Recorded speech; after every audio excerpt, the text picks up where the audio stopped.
He's drilled 1,000 holes into this dead oak tree. And in each hole, he jams a nut. His head whacks into the nuts. As the nuts dry, they shrink and have to be moved to smaller holes.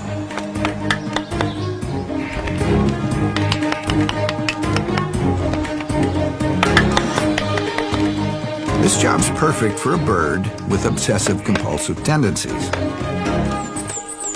A hungry squirrel spots the unattended tree full of nuts.